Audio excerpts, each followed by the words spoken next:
Dr. Mário Sérgio Cortella, nascido em Londrina, filósofo e escritor, com mestrado e doutorado em educação, professor titular da PUC São Paulo, que atuou por 35 anos, com docência e pesquisa na pós-graduação em educação, na área de currículo, e no departamento de Teologia e Ciências da Religião. É professor convidado da Fundação Dom Cabral desde 1997. Foi secretário municipal de Educação de São Paulo. Com vocês, professor Dr. Mário Sérgio Cortella.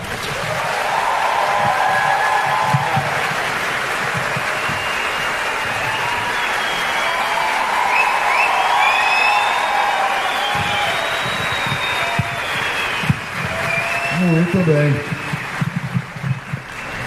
Satisfação imensa, tantos homens e mulheres aqui e fora, no saguão. Vocês sabem que nós somos aqui dentro 1.300 pessoas nesse belíssimo teatro e no saguão fora pelo menos mais 500 que, não podendo entrar, não desistiram e vieram me fazer esse afago que é não ir embora. E por isso, claro, me apraz, me agradece demais saber que eu, que sou da área de filosofia, né, de maneira geral, as pessoas acham que filósofo é alguém que não trabalha, né?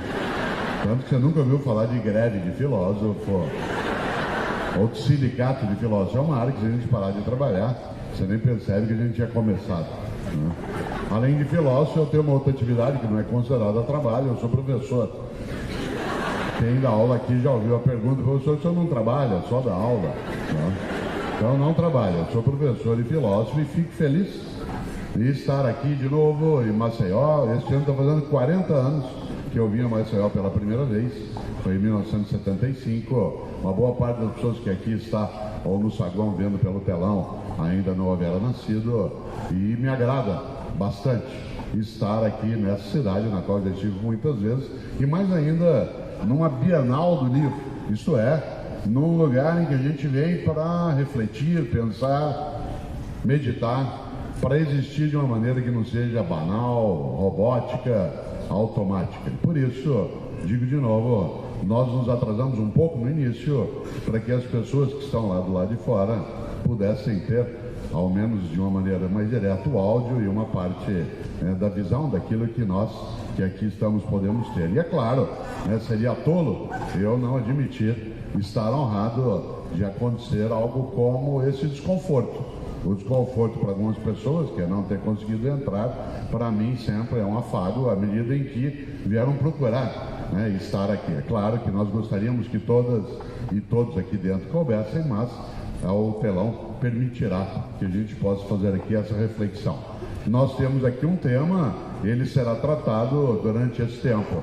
Para o teu desespero, eu vou falar até às 19h30. Por isso você tem 1 hora inteira de desespero. Afinal, é um filósofo trabalhando essas ideias e o tema é ética e convivência. Quando nós terminarmos, algumas pessoas gostam de ter livro autografado, e eu gosto de autografá-lo. Nós estamos numa Bienal. Quando nós terminarmos, eu sairei, vou até o camarim, especialmente que eu sou idoso, eu preciso ir ao banheiro, e depois de uns 10 minutos eu estarei no saguão aqui, no foyer, e se alguém tiver algum dos meus livros, eu com alegria nele algo escreverei. Sabe, algumas pessoas que eu tenho um hábito: cada um dos 27 livros que eu já escrevi, quando eu vou autografá-lo, além de colocar o teu nome e o meu, eu coloco sempre nele uma virtude. Uma virtude, é a mesma virtude para cada livro. Então, por exemplo, eu tenho um livro chamado Educação, Escola e Docência, da editora Cortez. Nele eu escrevo partilha. Eu tenho outro da editora Cortez chamado Escola e o Conhecimento. Nele eu escrevo esperança. Eu tenho um outro chamado, que é um livro da editora Vozes, chamado Qual é a Tua Obra? Nele eu escrevo coragem, e assim por diante. Pois bem, no livro que dá a substância para essa palestra que aqui farei até às 19h30, eu, quando autografo, eu sempre escrevo, além do teu nome e do meu, honradez. Honradez. A virtude da honradez. O que é uma pessoa honrada? é aquela que não ofende sua comunidade, que não apodrece a decência, é a pessoa que não tem duas caras, é a pessoa que não fala uma coisa e age de outro modo, é a pessoa que não envergonha nem a si mesma, nem a sua própria comunidade. Por isso, honradez. Vocês sabem que os romanos na antiguidade, eu sou neto de italiano, e os latinos diziam algo muito importante, que era uma palavra usada para chamar a pessoa que é covarde, aquela que não tem coragem de ser decente. Em latim a expressão é forte, em português ela existe, mas ela tem uma marca muito forte, que é uma expressão que nós quase não usamos e poderíamos usar, que é pusilânime. Pusilânime. O que é uma pessoa pusilânime? É uma pessoa fraca, é uma pessoa acovardada, é uma pessoa, por exemplo, preconceituosa. Nós tivemos anteontem o Dia da Consciência Negra, e uma das coisas que eu sempre lembro é que todo preconceituoso, ele é, antes de tudo, um covarde. Ele tem tanto medo de quem não é como ele ser melhor que ele prefere desprezar quem é diferente dele, para ele poder afirmar a si mesmo. E essa covardia é uma coisa muito forte. Todo preconceituoso, além de covarde, é tolo, porque ele supõe que há só um modo de ser humano. E nessa hora, claro, isso é absolutamente negativo. Daí, honradez. Honradez. Uma pessoa honrada é aquela que tem vergonha na cara. Uma pessoa honrada é aquela que, como eu disse, é marcada pela integridade. E há uma grande questão. Eu tenho um livro que eu gosto demais e que nos ajuda, né, a pensar sobre a vida, a história, que é um livro da editora Cortez, que eu antes mencionei, chamado Educação, Convivência e Ética. E eu começo esse livro citando um dos maiores escritores alagoanos, aquele que eu mais admiro, que infelizmente faleceu em 2012, que foi Ledo Ivo. Ledo Ivo, um homem estupendo, um dos que mereceu estar na Academia Brasileira de Letras, um homem que morreu, né, no dia 23 de dezembro de 2012, véspera de Natal. Estava ele em Sevilha, na Espanha, e morreu. Esse homem especial. Eu uso uma das frases, uma das ideias mais fortes do alagoano Ledo Ivo, um homem nascido em Maceió, para iniciar o livro da editora Cortez. E eu abro uma frase em que ele diz: o que sobra é a obra, o resto só sobra. Sabe que o verbo sossobrar, que é um verbo que vem do espanhol, significa o barco que vira de cabeça para baixo, fica emborcado. Olha que interessante, olha que frase forte de Ledo Ivo: o que sobra é a obra, o resto só sobra. E qual é a obra da qual se fala e se precisa pensar? Uma vida que não seja banal, fútil, superficial, indecente, tola. E nessa hora, essa reflexão sobre ética e convivência, ela passa exatamente por essa nova percepção. E me anima mais ainda algo estupendo. Em Maceió, numa noite de domingo, com tantas coisas boas para também se fazer, nós temos 1.300 pessoas aqui dentro, outras 500 que nos veem do lado de fora, que vieram para ouvir refletir sobre ética. Interessante isso.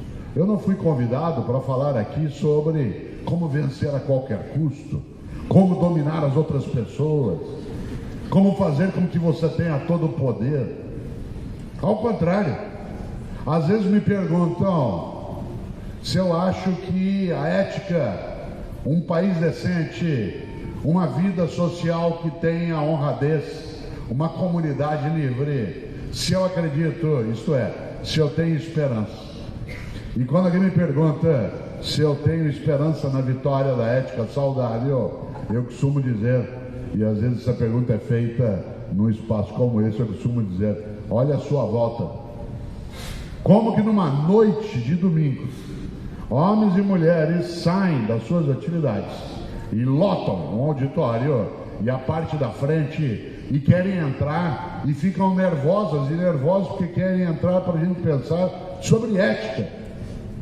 Se alguém tem alguma dúvida de que esse tema é importante, É só olhar em volta. Se alguém tem alguma dúvida da esperança possível, é só olhar em volta.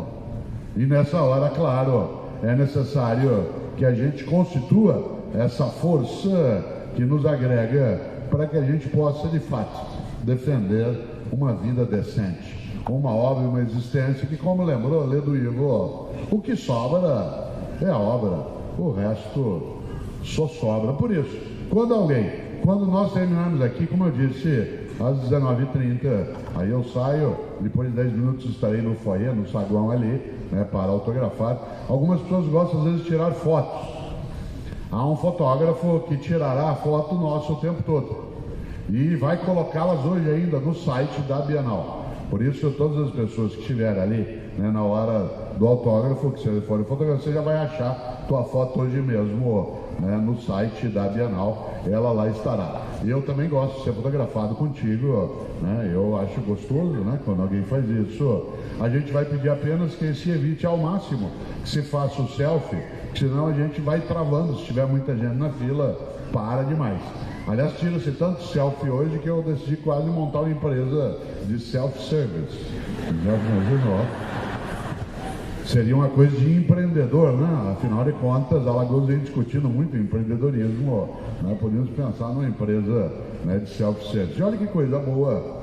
Por que eu estou dizendo isso? Que a gente gosta de sair bem na foto. E gostar de sair bem na foto teria que trazer como requisito para nós também sair bem na vida, sair bem na história, sair bem na comunidade. Olha que coisa interessante. Já houve um autor que definiu a ética como sendo a estética do lado de dentro. A ética como sendo a estética do lado de dentro. Tem sentido essa expressão. E eu venho me preocupando nos últimos tempos.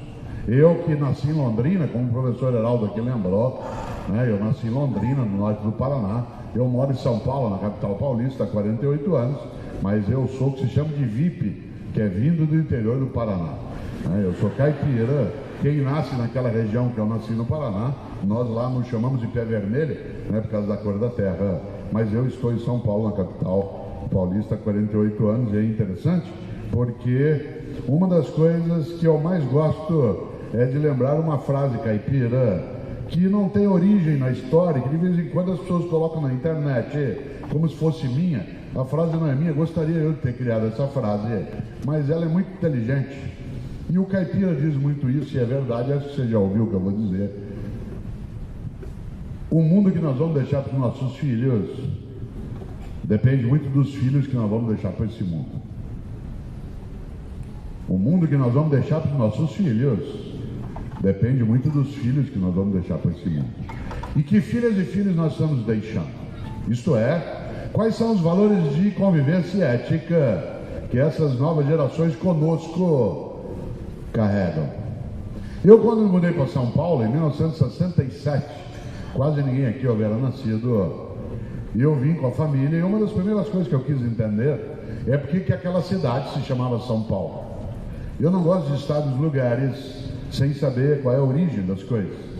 E é claro que eu fui procurar, e sabem muitas e muitos aqui, quem está no auditório ou no saguão agora nos vendo pelo telão, sabe muito bem que a cidade de São Paulo ganhou o nome porque ela foi fundada no dia 25 de janeiro.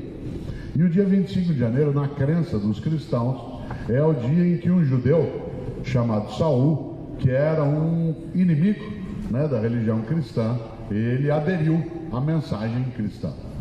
É interessante porque esse homem, na crença dos cristãos, Saul, outros falam Saulo, mas o nome original é Saul, ele voltava, né, no relato cristão, voltava de Jerusalém em direção a Damasco, na atual Síria, essa Síria conturbada, e no caminho, ele que estava voltando de perseguição aos cristãos, o cavalo que ele estava, o sol bateu muito forte, o cavalo empinou e ele caiu. Caiu e mordeu o pó. Tem gente que tem que morder o chão para entender algumas coisas. Tem gente que tem que cair do cavalo para entender melhor as coisas. E aí ele caiu, ficou momentaneamente cego por causa da luz solar. Aliás, algumas pessoas têm que ficar um pouco cegas para poder enxergar melhor. E aí, naquele momento, segundo a crença cristã, esse homem, Saul, decidiu que ele ia aderir à mensagem do cristianismo. E ele passa, portanto, a ser um discípulo. Interessante, para ele aprender a ser humilde, o nome dele foi mudado. E ele então deixou de se chamar Saul e recebeu o nome latino de Paulus. Não sei se sabem, acho que sim, mas Paulus em latim significa pequeno. A expressão Paulus em latim significa pequeno. Esse homem, a partir daí, passou a escrever cartas sobre ética. Cartas sobre ética.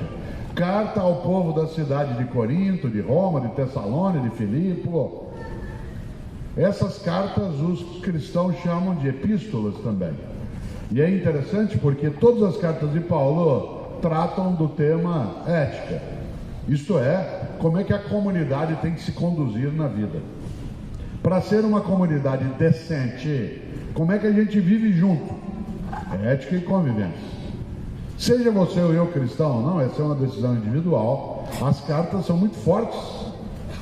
Afinal, elas tratam de como é que a gente é honrado. Paulo escreveu várias delas. Algumas pessoas talvez não saibam, aliás, só por curiosidade, as cartas de Paulo foram escritas antes dos evangelhos. Embora na Bíblia dos cristãos os evangelhos venham antes, na distribuição gráfica do tempo histórico, as cartas de Paulo, algumas delas são 50, 60 anos anteriores aos evangelhos. Pois bem, a carta de Paulo que eu mais gosto é uma carta que ele escreveu ao povo da cidade de Corinto. Paulo escreveu 2 cartas ao povo da cidade de Corinto, mas na primeira carta dele aos Coríntios, que aliás acaba de vencer o São Paulo por 6-1. Vocês imaginem, eu não sou corintiano, mas eu me animo com essa ideia do Corinthians comemorar o título dentro de casa, vencendo um time do porte de São Paulo por 6-1. É uma vitória estupenda. E eu, como santista, fico feliz que o São Paulo desce na tabela, né? E o Santos pode subir um pouco no jogo que vai ter daqui a pouco. Olha que coisa interessante. Pode parecer brincadeira isso, mas o time do Corinthians tem esse nome por causa da cidade de Corinto. Muita gente que talvez não saiba, mas a cidade de Corinto inspirou um time britânico. E esse time britânico veio visitar o Brasil no início do século XX, e aí se formou um time também no Brasil que tivesse o mesmo nome. E o curioso é que na primeira carta de Paulo aos Coríntios, há algo que você e eu não podemos esquecer quando a gente pensa em ética e convivência. Paulo escreveu, se tiver uma Bíblia cristã, dê uma olhada um dia, vale a pena. No capítulo 6, versículo 12, no capítulo 6, versículo 12, Paulo escreveu: tudo me é lícito, mas nem tudo me convém. Tudo me é lícito, mas nem tudo me convém. Isto é, eu posso fazer qualquer coisa, porque eu sou livre, mas eu não devo fazer qualquer coisa.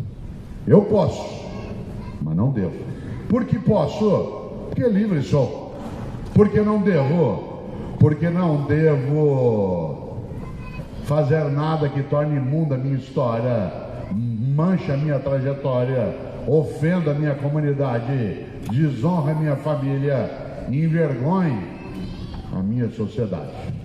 Tudo me é lícito, mas nem tudo me convém.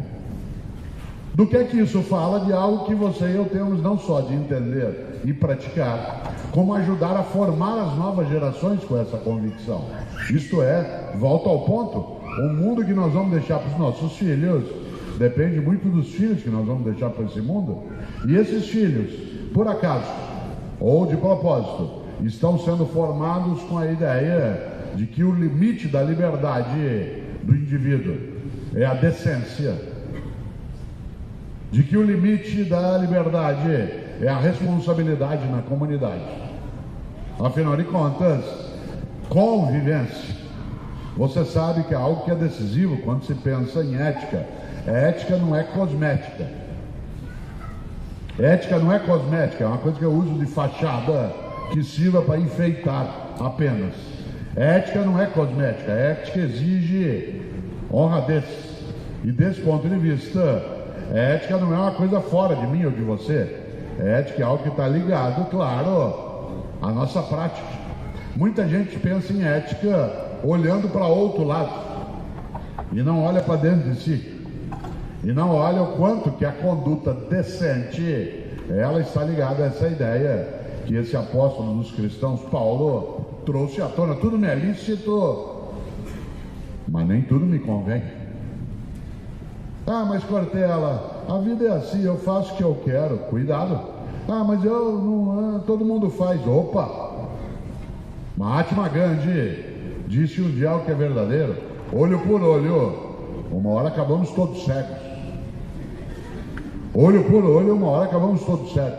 Por isso, aquilo que é a convivência com ética é aquilo que nos coloca a olhar a ética como a estética de dentro, aquilo que embeleza a vida.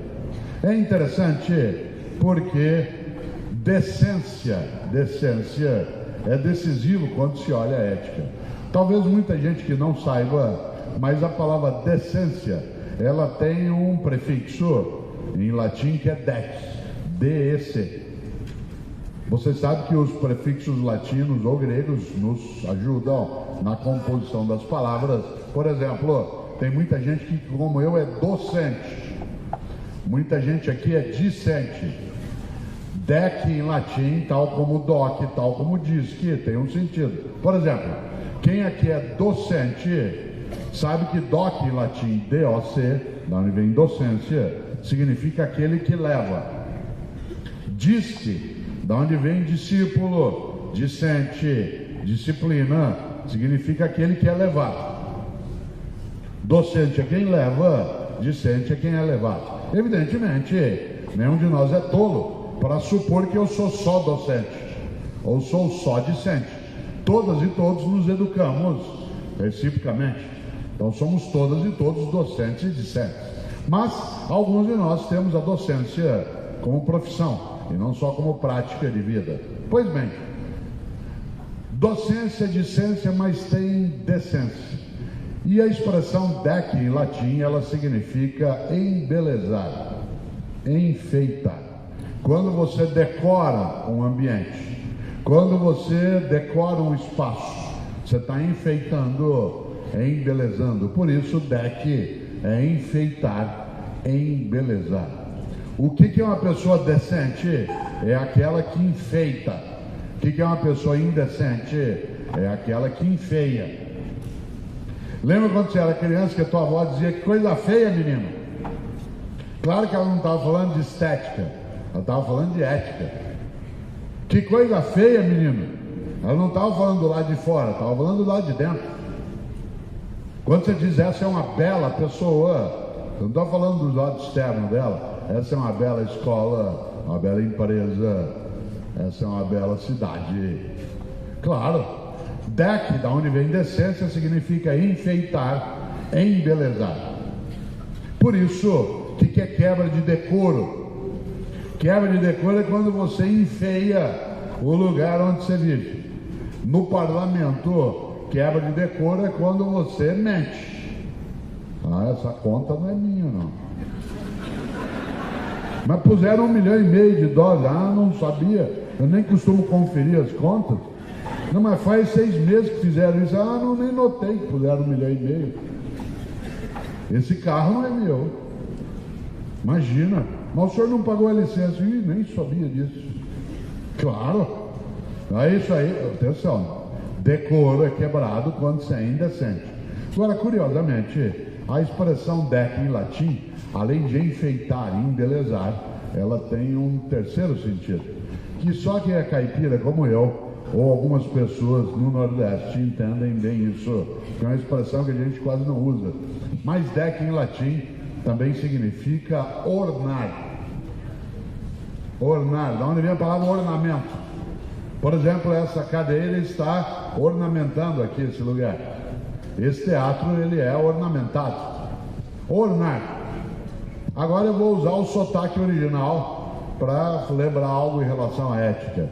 É esse sotaque que eu estou usando, que é mais agauchado, né? Ele é um sotaque para rádio, porque eu sou comentarista da Rádio CBN, ele serve para falar melhor, mas meu sotaque original, eu falo do jeito que eu vou falar agora, né? Tem coisa na vida que orna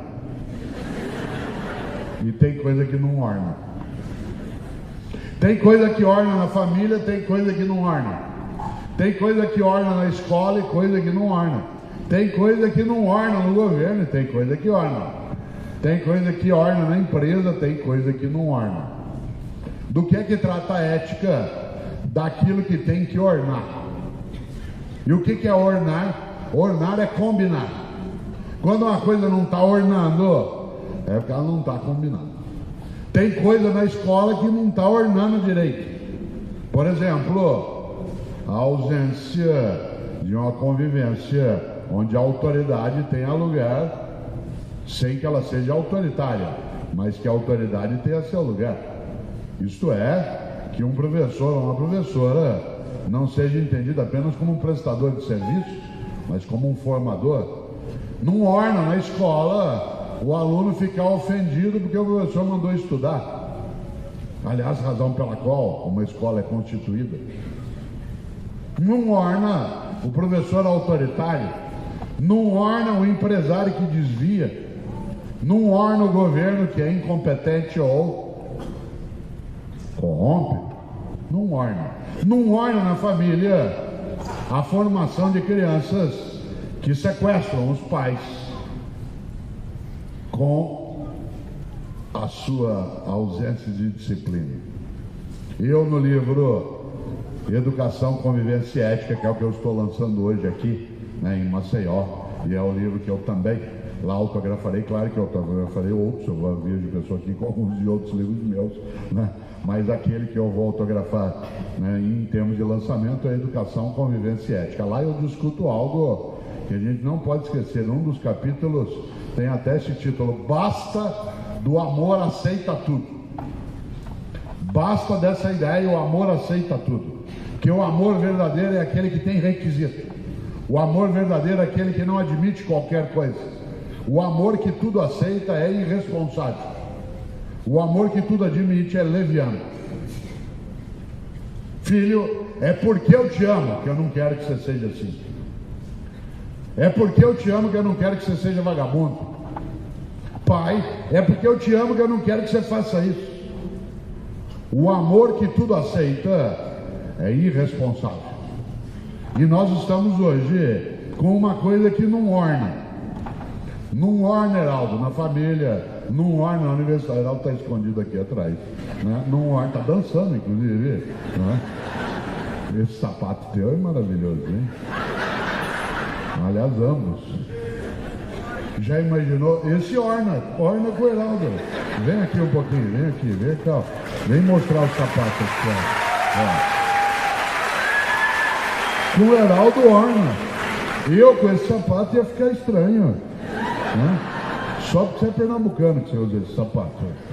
Olha que coisa boa. O que é aquilo que orna? Aquilo que combina. Tem coisa que orna na vida, no governo, no trabalho. Por exemplo, coisa que não orna na formação das gerações. Há um grande pensador francês do século XX, um homem que foi ator de teatro, que eu admiro imensamente, um homem chamado Pierre Dac. Pierre Dac, D-A-C é o sobrenome, Dac. Pierre Dac dizia: o futuro é o passado em preparação. O futuro é o passado em preparação. Por isso, uma questão: qual passado nós vamos ter daqui a 20, 30 anos? Qual é o passado que nós vamos deixar daqui a 20, 30 anos? Desta geração de homens e mulheres, aqui no teatro ou no saguão pelo telão, vai deixar qual o passado? Qual é a nossa obra? Qual é o nosso legado? Será que o passado que nós vamos ter daqui a 20, 30 anos vai nos honrar? Dele nós vamos nos orgulhar ou vamos ter vergonha de nos termos acovardado na formação das novas gerações? Eu estava outro dia em São Paulo, onde eu moro, chegando de Belo Horizonte, no aeroporto de Congonhas. E aí, como acontece comigo quase todo dia, Aí eu fui até o local onde fica carrinho de bagagem. E quando eu fui pegar um carrinho de bagagem, que eu fui puxá-lo, ao meu lado chegou um pai com um menino de uns 10 anos de idade. E o pai puxou o carrinho, o menino olhou para o pai e falou: não quero esse carrinho. E eu olhei e falei: nossa, coisa estranha. O pai falou: mas esse carrinho é igual aos outros. O menino gritou: não quero esse carrinho. Eu falei: eu vou parar aqui que isso aqui dá um livro novo, né? Aliás, eu mesmo, é o Educação, Convivência e Ética, é esse que eu estou lançando. Aí o pai falou: mas filho, esse carrinho é igual aos outros? Ele falou: eu não quero esse carrinho. O pai guardou o carrinho de bagagem que estava pegando, pegou o que o menino queria. Meu Deus do céu, esse menino aos 10 anos de idade já está tornando a família dele refém. Ele que decide qual carrinho de bagagem você vai pegar. Provavelmente ele decide onde você vai comer, qual é a música que vai se ouvir no rádio do carro, qual o programa de TV que vai se assistir, senão ele fica na frente da TV e ninguém assiste nada. Ele não deixa os adultos conversar, porque ele fica interrompendo o tempo todo. Obviamente que esse pai não tinha que espancar a criança, mas tinha que educá-la. Existe na relação de formação das pessoas, aquele que é responsável, ele tem, por exemplo, um pai com os seus filhos, ele tem uma relação de subordinação, de subordinação. Meus filhos estão sob, não mais, mas estiveram sob as minhas ordens, são meus subordinados. Meus netos, eles não têm subordinação comigo, porque tem com os pais deles, mas quando os pais transferem, eles estão a mim subordinados. Domingo passado eu estava em Florianópolis, onde mora uma das minhas filhas, e eu estava lá com 2 dos meus netos, e ela tinha saído e falou: pai, cuida deles. Com alegria, eu falei. Uma hora, Ana Luísa, que tem 2 anos e meio, resolveu fazer birra. Eu falei: você sente e cale. Ela olhou para mim e resolveu que ela ia obedecer, não por conta, claro, apenas de eu ser, né, alguém maior do que ela, porque eu não ia fazer nada que a ferisse fisicamente, né, mas para ela entender que ela estava sob as minhas ordens. E nessa hora, claro, há pais e mães que abrem a mão e dizem: interessante. Por exemplo, o pai que pega o carrinho. Você já imaginou? Eu conto algo no livro Educação, Convivência e Ética, que outro dia eu até falei num programa e colocaram na internet. Eu estava com minha mulher o ano retrasado, em Salvador, chegando da Praia do Forte, onde eu fui fazer uma palestra, ela também. E aí nós fomos pegar um avião em Salvador, chegamos no aeroporto, era a hora do almoço e decidimos almoçar antes de pegar o voo para São Paulo. Estávamos sentados almoçando, de repente, chegou uma senhora de uns 30 e poucos anos com uma menininha de uns 6 anos de idade, belíssima, mas uma criança absolutamente infernal. Aquela menina não tinha hormônio, devia ter demônio. Ela gritava, ela corria, ela derrubava coisa, ela puxava a cadeira, ela derrubava refrigerante, ela pegava um tablet e punha uma música insuportável. Ninguém conseguia comer em volta do restaurante. Eu, como educador que sou, levantei. Fui até a mãe e disse: minha senhora, essa criança é sua. Ela disse: é. Eu disse: leve-a. Ela disse: como? Eu falei: leve-a. Ela disse: ué, por quê? Eu falei: porque ela ainda não está preparada para viver em comunidade. Numa comunidade, você tem uma conduta que é livre no limite da própria comunidade. Ela falou: ué, mas por quê? Eu falei: porque ela não está ainda preparada para viver em comunidade, porque ela acha que ela faz o que ela quer. E como ela é uma criança belíssima, que poderá ser uma belíssima pessoa, ela hoje é uma criança mal educada, e ela é mal educada porque a senhora é uma má educadora. Ela disse: o que o senhor tem com isso? Eu disse: com a senhora nada, com essa criança sim, porque ela vai crescer. E eu não quero que ela cresça torta e nem que ela construa parte da vida num país onde eu vivo e também os meus filhos e netos vivem, em que ela vai achar que a regra é ela fazer o que ela quer, porque depois isso vai trazer transtorno para nós. Por isso, salve tua criança, eduque-a, leve-a para casa, mas ela vai chorar. Então, chore em casa. Não bata, não coloque num quarto escuro, não machuque, mas ela tem que entender que os atos têm responsabilidades e ela não pode fazer o que ela quiser. Não nessa idade que ela já está. Ela tem que entender, disse eu, que desejos não são direitos. Atenção, muita gente hoje de várias idades confunde desejos com direitos. Isto é, eu quero, você tem que me dar. Você deu, é pouco, quero mais. E se você não me der, você vai ver. Opa, nós estamos formando uma geração e nos formando com ela, na qual se confunde desejo com direito. E se eu confundo desejo com direito, eu começo a achar que se eu quero, eu tenho de ter. E se eu não conseguir, eu tomo. E se eu não puder, eu roubo. E se não der, eu corrompo. E desejos não são direitos. E eu disse à senhora, tua menina é tão bonita, mas leve-a e forme-a para ela viver em comunidade. A senhora não pode fazer isso. Ela disse, por que o senhor sabe que eu sou uma mala educadora? Eu disse, pelo modo como a senhora chegou aqui agora com ela. Porque a senhora, ao chegar com ela para comer, em vez da senhora dizer o que diz um adulto com uma criança, sobre a qual a senhora tem autoridade, e diz a ela de forma carinhosa, mas firme, filhinha, sente-se. A senhora disse, filhinha, onde você quer sentar? O que você quer comer? O que você quer beber? Onde você quer ir depois? E a senhora foi ficando cada vez menor e ela foi crescendo. Essa menina, quando eu encontrar com ela mais adiante, eu corro o risco dela ser minha aluna.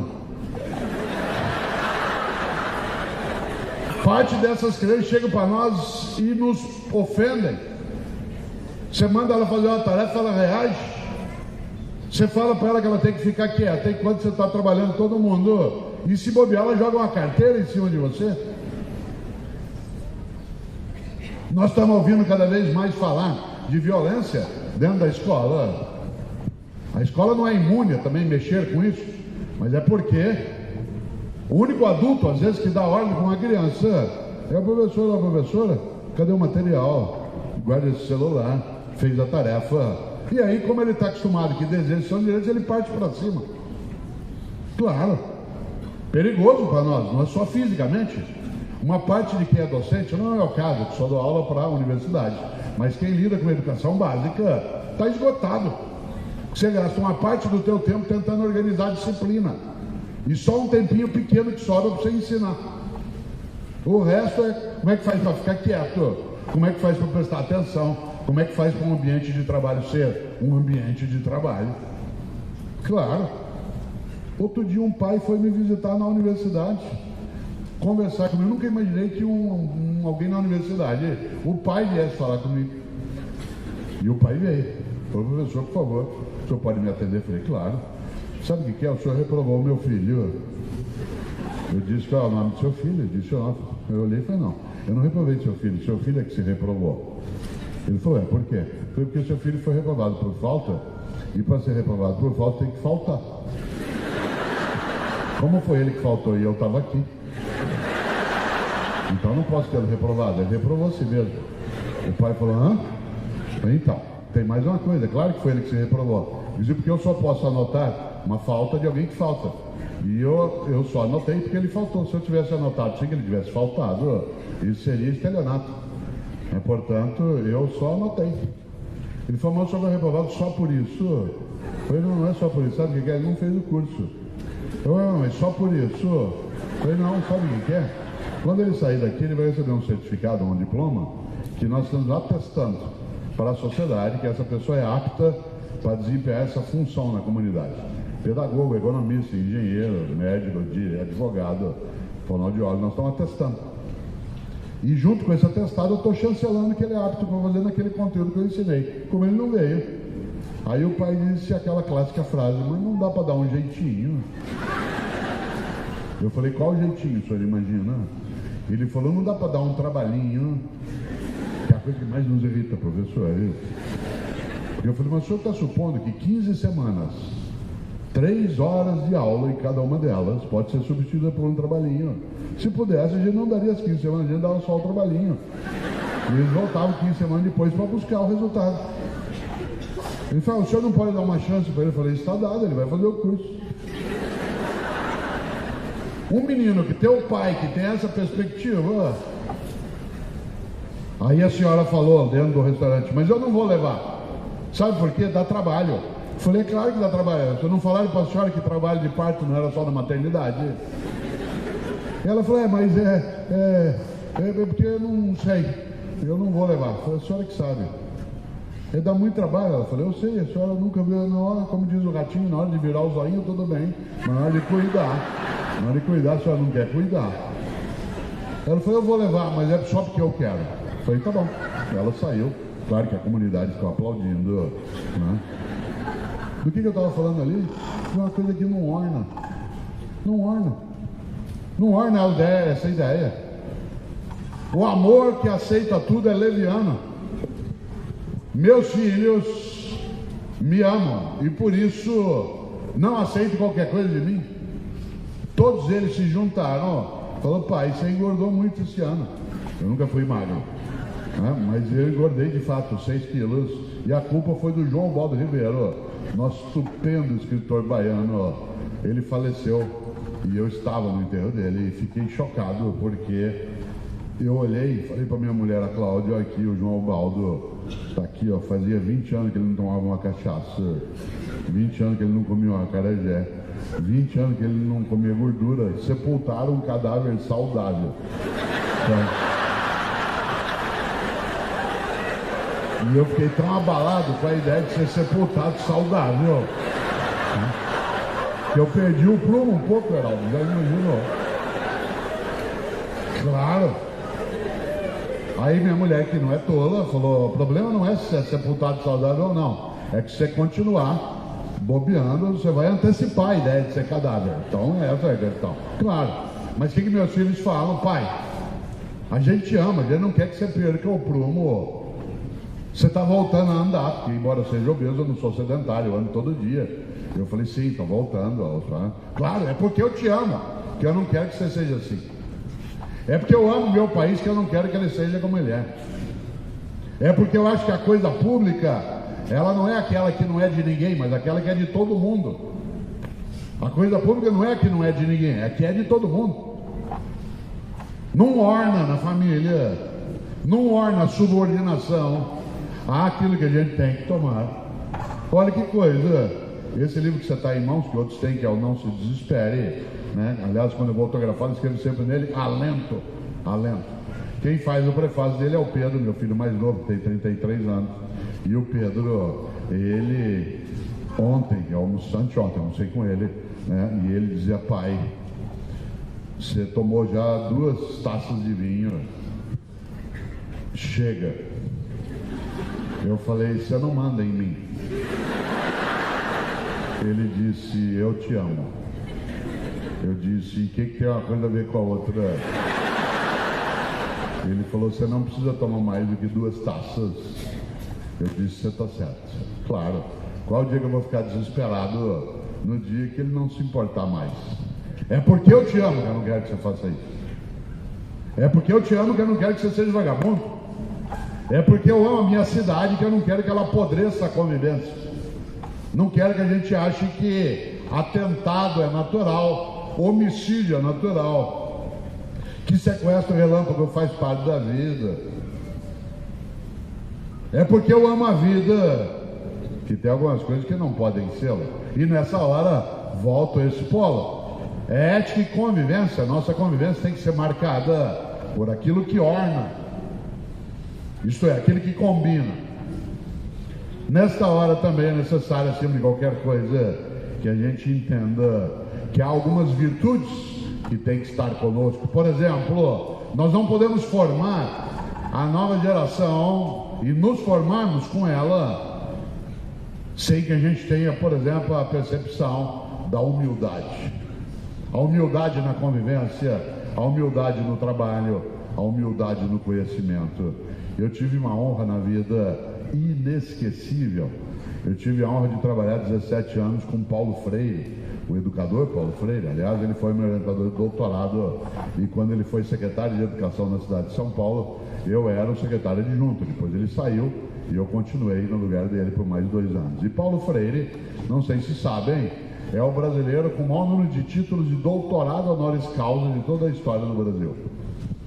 O Brasil tem 515 anos. E o brasileiro mais honrado com doutorado honoris causa é o pernambucano, nascido na Casa Amarela, no Recife, Paulo Freire.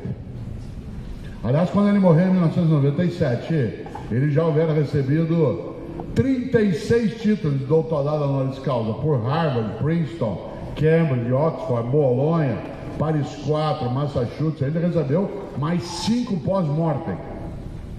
Paulo Freire sozinho tem mais títulos de doutorado que os 2 brasileiros que vêm depois dele juntos. E olha que quem vem depois de Paulo Freire é muito bom. Mas Paulo Freire tem 41 títulos de doutorado honoris causa. E olha que ele era advogado, hein? Muita gente acha que Paulo Freire era pedagogo, mas ele era advogado, o que significa que alguns advogados ainda têm salvação.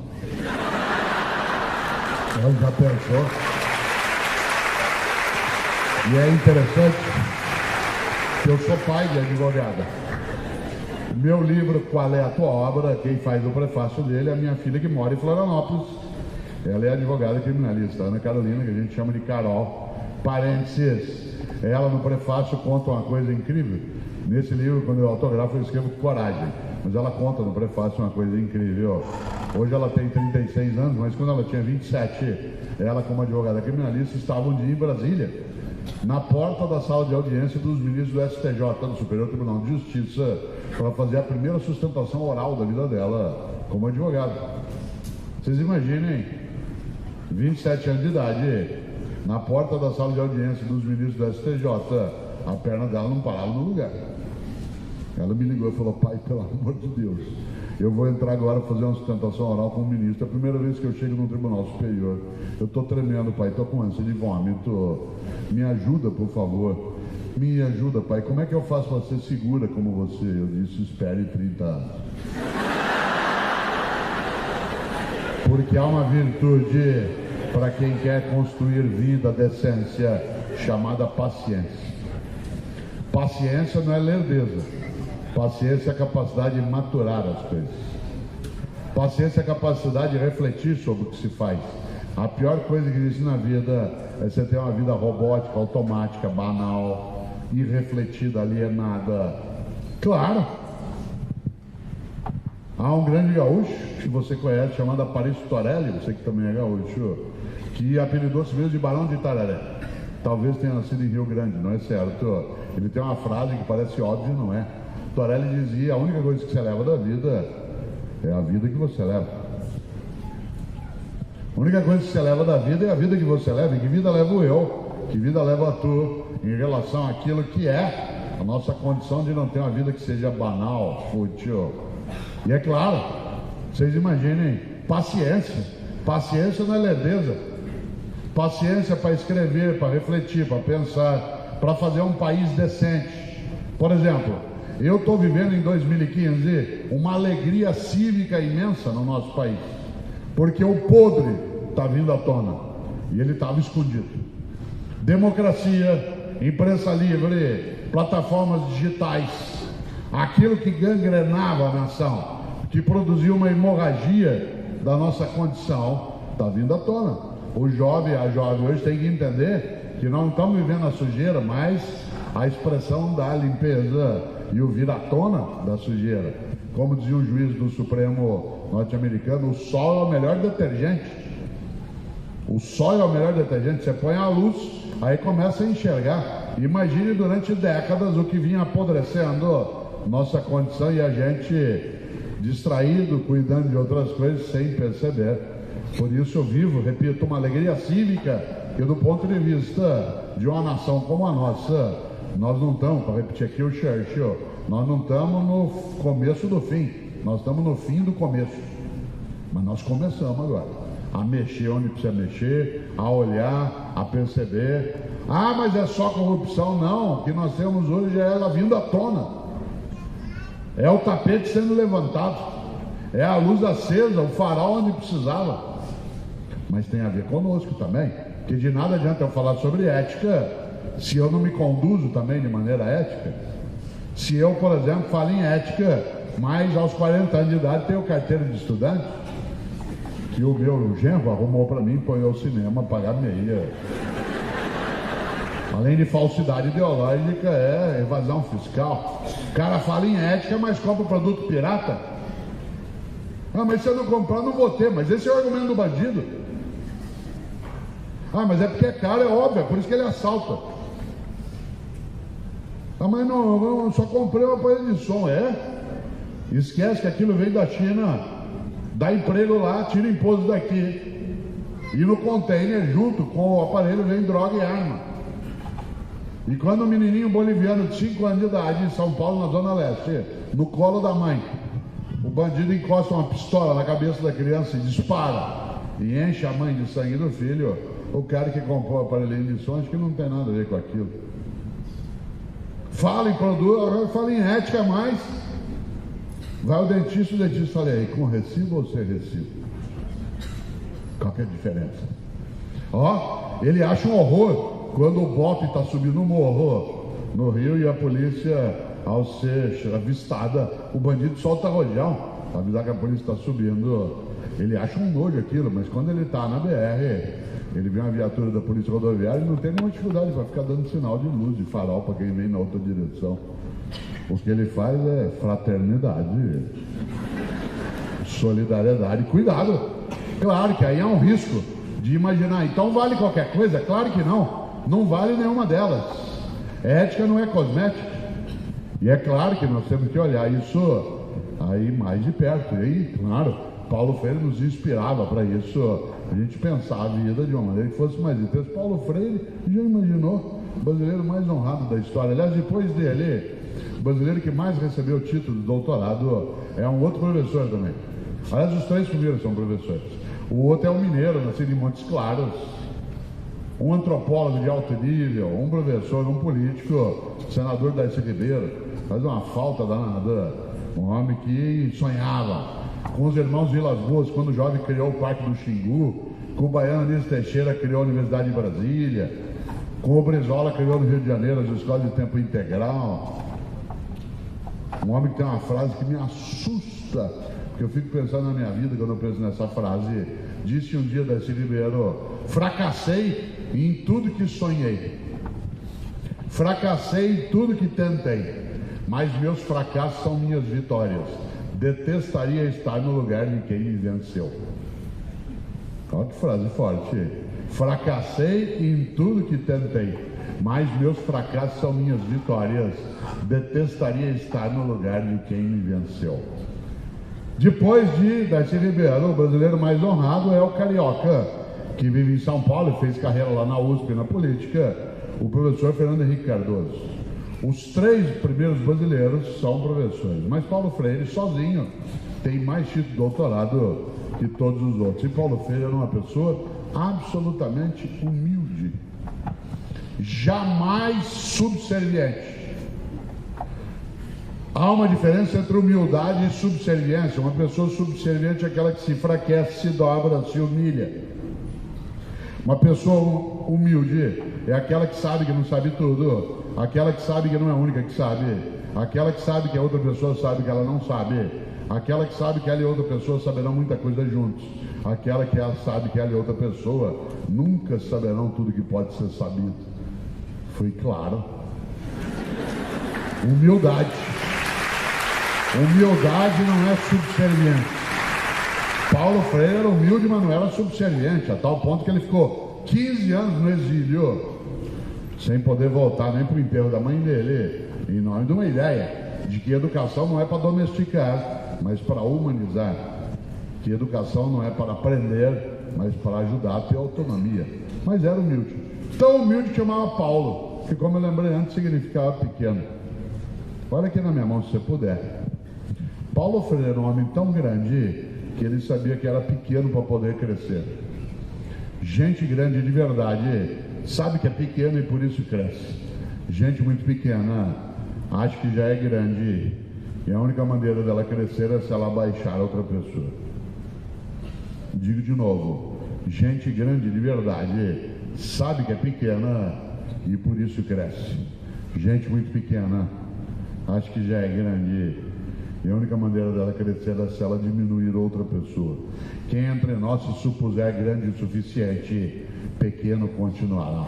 A única maneira de crescer é saber-se pequeno ainda. E nesta hora, a humildade, ela é decisiva quando a gente pensa em ética e convivência. Humildade para entender que nós ainda não aprendemos direito a lidar com essa nova geração. Humildade para olhar o que praticamos à nossa volta. Humildade, inclusive, na nossa conduta em relação às pessoas que são diferentes de nós. Por isso, ética e convivência supõe algo decisivo para você e para mim, que é a nossa capacidade de fazer com que a vida possa ornar. Ornar com a decência, ornar com a saudabilidade, ornar com aquilo que é a formação nossa e de outros, que não degradem o nosso dia a dia. Para isso, claro, precisa coragem. Coragem. Coragem não é ausência de medo. Coragem é capacidade de enfrentar o medo. Gente que diz que não tem medo não é corajosa, ela é inconsequente. Você só sobrevive no mar se você tiver medo de morrer afogado. Coragem não é ausência de medo. Coragem é capacidade de enfrentar o medo. Não confunda medo com pânico. Pânico é incapacidade de ação, medo é estado de alerta. Você tem medo de perder a saúde? Ainda bem, tome providência. Você tem medo do teu país não ser decente? Você tem medo do desvio ético? Que ótimo. Tem medo dos teus filhos não serem corretos? Que bom, tome providência. Humildade e coragem são decisivas nessa questão. A pessoa pusilânime, acovardada, ela não tem coragem de enfrentar os medos. E é claro que eu tenho medo e você também, e é necessário tê-lo, mas a coragem é o enfrentamento. Você tem medo de cachorro? Que bom, gente inteligente tem medo de cachorro. Você enfrenta, é coragem. Você tem medo de avião? Que bom, gente inteligente tem medo de avião. Você voa, é coragem. Eu sou consultor da Embraer em São José dos Campos. Lá eles têm um medo imenso que o avião caia. Eu também. É um bom sinal, eles tomam providência. Coragem, repito, não é ausência de medo. Você precisa ter coragem para ser educador, educadora, para ser pai ou mãe. Precisa ter coragem para ser decente. Ah, mas Cortella, a vida é assim, cuidado. Nosso país tem 5% de canalhas, só.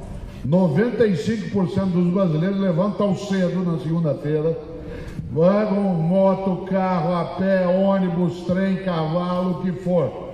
Trabalha o dia inteiro, constrói a 8ª economia mais rica do planeta. Não rouba, não falseia, é pobre, mas é limpinho. Os 5% de canalhas conseguem duas coisas. A primeira, aterrorizar os outros 95, fazendo os 95 acharem que não tem alternativa. A outra coisa é que os 5% de canalhas tentam ensinar aos outros 95 que não ser canalha é ser otário. Ética não é cosmética. A nossa convivência exige coragem e humildade. Coragem para enfrentar, para mexer, para fazer. Coragem para ter de discutir. Coragem para vir num domingo à noite e lotar um auditório e um saguão. Ficar esperando alguns desde as 3 da tarde, outros desde as 4 na fila, outros que lá fora estão e gostariam de estar dentro, mas que não desistem. Coragem para não abandonar essa condição, coragem para não deixar as novas gerações, não admitir que eles achem que desejos são direitos, não criar uma geração folgada. Tem menino de 20 anos de idade que nunca lavou uma louça, nunca arrumou um quarto, Não se forma por esforço. Não estou falando por sofrimento, é por esforço. Já imaginou? O Brasil é um dos 3 países do mundo que mais consome produtos digitais. Um dos 3 que mais consome produtos digitais. Tem mais celular no Brasil do que a população. Mas nós somos o país de número 30 em posse de máquina de lavar louça. Nós somos o país de número 30 em propriedade de máquina de lavar louça. Sabe por que a gente não tem quase máquina de lavar louça? Porque alguém lava. Claro. Você já imaginou? Neste auditório e fora, no saguão, aqui embaixo e em cima, está talvez a primeira geração que está sofrendo algo inédito. Uma geração que tem que cuidar de outras gerações além dela mesma. Por exemplo, nossos pais se cansaram, mas eles cuidavam deles e de nós até 17, 18 anos. Formou-se, cresceu, agora você se vira, papai te deu o que podia, que era educação. Aqui nesse auditório ou fora, tem gente que cuida de si, dos filhos e dos pais. Do pai idoso, do apoio de plano de saúde, do cuidador. Parte dessa geração aqui está esgotada. Esgotada. Não tem tempo, não cuida de si, porque tem que cuidar, e se bobear, cuida de 4 gerações, que às vezes cuida do neto também. Claro, a gente tem muito serviço, não, nós estamos com o trabalho mal repartido. Se o trabalho for melhor repartido, não pesa em cima de ninguém. Mas não, falta esforço. Um menino de 20 anos de idade nunca lavou uma louça. Cuidado, nós estamos formando uma geração fraca com risco. Se nós cuidamos dos filhos de nós e dos nossos pais, quando nós tivermos mais idade, quem de nós vai cuidar? Se nós formarmos gente que não cuida de si. Claro, prepare-se, o asilo São Vicente de Paula te aguarda. Já imaginou? Por isso, agora, 19 horas e 30 minutos desse domingo, já faz 1h10 que eu estou falando, e você nem notou ainda, mas eu já estou completando meu tempo de reflexão. Numa aula que não tem um debate, que nós somos muitos, mas como eu disse, quando aqui terminarmos, eu vou ali até o camarim ao banheiro e quem quiser lá à frente no saguão estarei, né, para que possa eventualmente ter um livro ou quer tirar uma foto. As fotos serão tiradas e, como disse, colocadas no site. Mas eu quero dizer mais 2 coisas antes de fechar. Paulo Freire dizia algo decisivo: humildade, paciência e esperança. Mas Paulo Freire dizia que é preciso ter esperança do verbo esperançar, porque tem gente que tem esperança do verbo esperar. E esperança do verbo esperar não é esperança, é espera. Eu espero que dê certo, espero que resolva, espero que aconteça. Isso não é esperança, é espera. Esperançar é ir atrás, é se juntar, é não desistir. Esperançar é ser capaz de continuar insistindo com amorosidade, mas exigência naquilo que faz com que as coisas de fato corrijam a rota que nós o fizemos, sem esmorecer. E lembrando de novo 2 coisas. Primeiro, o futuro é o passado em preparação.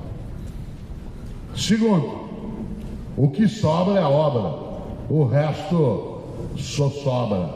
E qual é a nossa obra do ponto de vista ético na constituição de uma sociedade que, sendo farta, não seja indecente? Uma vida comum que, sendo rica em termos de condições, não degrade essa mesma convivência. Nesta hora, quero terminar com 2 ideias. Mas, acima de qualquer coisa, antes de terminar, agradecer esta condição que aqui está. Você sentado ou sentado onde está, não faz ideia do que é um auditório lotado aqui fora, para pensar o tema ética e convivência. Você não faz ideia. Eu até vou pedir para você fazer uma coisa em 1 segundo. Levante e olhe em volta. Levanta agora e olhe em volta. Veja como um debate sobre ética em Salvador. em Recife, em Londrina e agora aqui em Maceió, o número de pessoas que vem por uma reflexão. Aqui, fora daqui, se alguém perguntar, pode sentar, por favor. Se alguém perguntar se eu tenho esperança, eu digo, olhe em volta.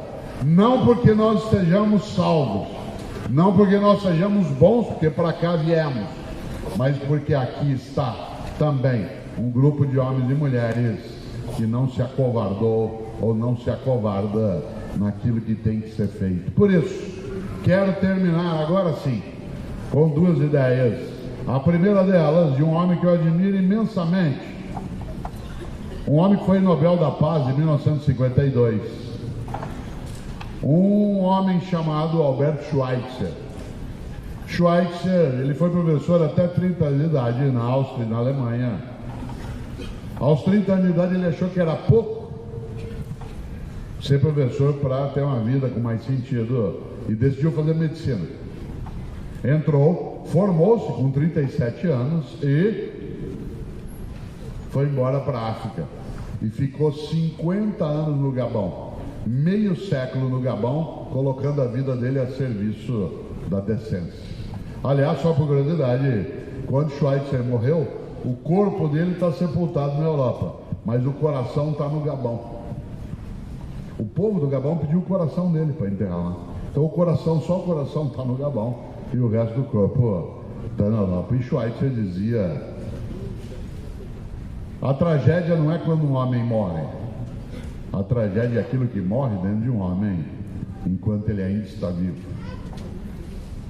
Digo de novo, a tragédia não é quando um homem morre, a tragédia é aquilo que morre dentro de um homem enquanto ele ainda está vivo, porque o que sobra, como disse o Aladoano, é a obra, o resto só sobra. Última coisa, alguns olham e dizem, mas Cortella, ética e convivência é tarde.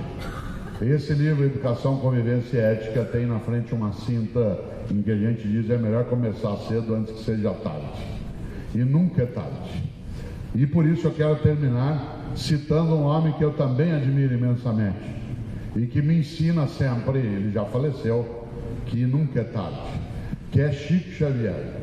Eu não sou espírita, não tenho nenhuma crença reencarnacionista, mas tenho uma admiração imensa por Chico Xavier, um homem santo.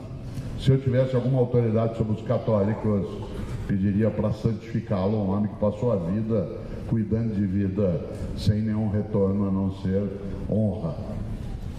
Chico Xavier, de acordo com os espíritos, diz algo, e é com isso que eu quero terminar agora, às 19 horas e 36 minutos desse domingo. Chico Xavier disse algo decisivo, e isso me anima imensamente, como disse, ao ver tantos lá no saguão, vendo pelo telão, e tantos outros aqui. Ele disse: embora ninguém possa voltar atrás e fazer um novo começo, qualquer um pode começar agora a fazer um novo fim.